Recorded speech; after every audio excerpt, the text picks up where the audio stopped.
33 કોટી દેવી દેવતાની વાત આપણે કરેલી છે, પરંતુ કોને પૂજવા, કોને ન પૂજવા?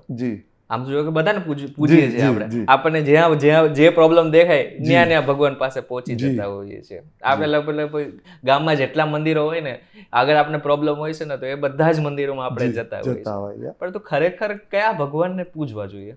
જો અહીંયા તો છે ને, મહાભારત બી 1200 છે, સમજ્યા તમે? એટલે વેદોને છે ને ભગવાન હારે બી એટલું લેવા દેવા નથી. એને તો ભગવાનને બી એક તાત્વિક ધર્મમાં રાખ્યા છે. તમે જુઓ કે રામ માટે બી નિયમ હતા, રાઈટ? તો અહીંયા તો તત્વની પૂજા થાય છે કે ભાઈ અમે જ્યારે પૂજા કરાવીએ છીએ તો તમારે કોઈ પણ કામ કરવું હોય તો તમારી અંદર સૌથી પહેલો પોઈન્ટ કયો જોઈએ?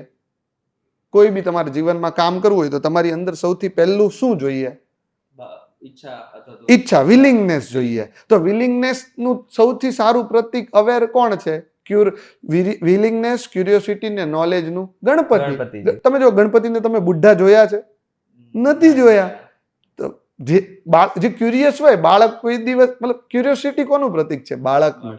એટલે તમે જો એને આમ થોડું ગણપતિને આપણે નાના જ જોયા છે. અને કદાચ કોઈ મુસ્લિમનો છોકરો બી ગણપતિના મંડપમાં હશે તો મુસ્લિમના પરિવારને સંઘર્ષ ફીલ થતું નથી. કેમ? તો કે ક્યુરિયોસિટી, નોલેજ અને વિલિંગનેસ છે. તો પહેલી પૂજા ગણપતિની કરવી જોઈએ.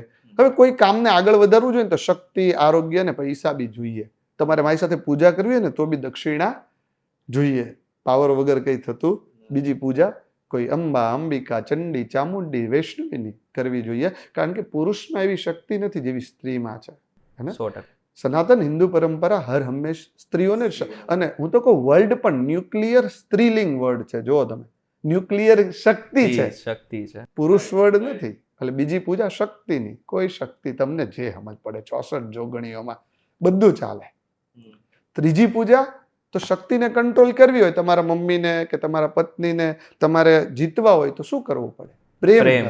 તો ત્રીજી પૂજા કૃષ્ણ, રામ, નૃસિંહ કે કોઈક આવ્યા ને કોકે આટલા કિલોમીટરની મતલબ ટ્રાવેલ કરીને કોઈકને બચાવી લીધા, અને કોકે પોતાનું જીવન છોડીને કોઈને વિયોગ આપી દીધો પ્રેમમાં, અને કોઈકને પ્રોટેક્ટ કર્યું. નરસિંહે પ્રહલાદને પ્રોટેક્ટ કર્યું, કૃષ્ણએ રાધાને, અર્જુનને એનરોલ કરી દીધા, રામે હનુમાનને દેખાડ્યું કે તમારી અંદર કેટલી શક્તિ છે. તો ત્રીજી પૂજા પ્રેમની.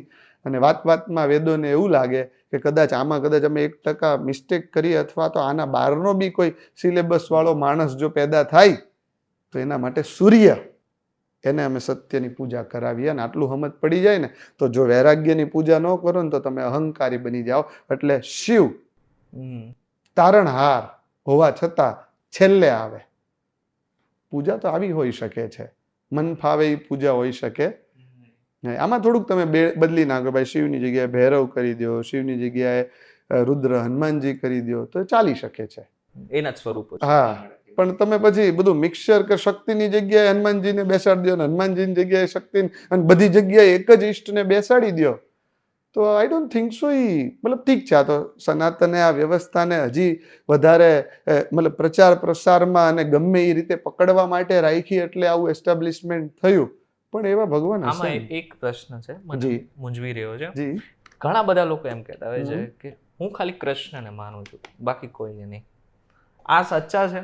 હા, જો એ કેવું છે કે પ્રેમ છે ને એનું બહુ મહત્વ છે. કે ઈશ્વરે એવું કીધું કે ભાઈ, અથવા યુનિવર્સલ, તમે કોઈને માણસને પૂછશો તો આ દુનિયાની સૌથી કિંમતી વસ્તુ શું છે? સ્પિરિચ્યુઆલિટી અને પ્રેમ. રાઈટ.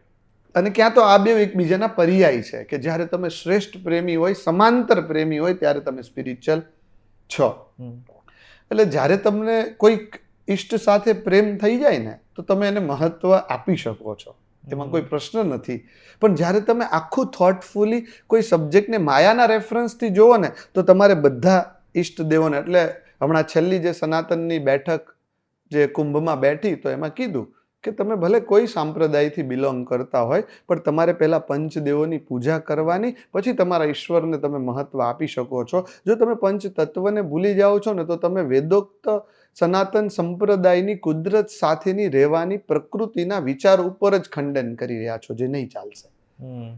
એટલે કે એક ઈશ્વર પ્રત્યે પ્રેમ હોઈ શકે છે. એઝ અ બ્રાહ્મણ અમારા ઈષ્ટદેવ શિવજી છે, પણ છતાં બી અમને અંબા, કૃષ્ણ, શિવ સાથે જરા કનેક્શન્સ છે. પણ હું જ્યારે પૂજા કરવા બેસીશ ને તો પ્રથમ પહેલા ગણપતિ એને બેસાડવા જ પડે. એમાં પછી હું એમ કહી દઉં શંકરને બેસાડી દઉં તો એ લોજિકલ વાત નથી.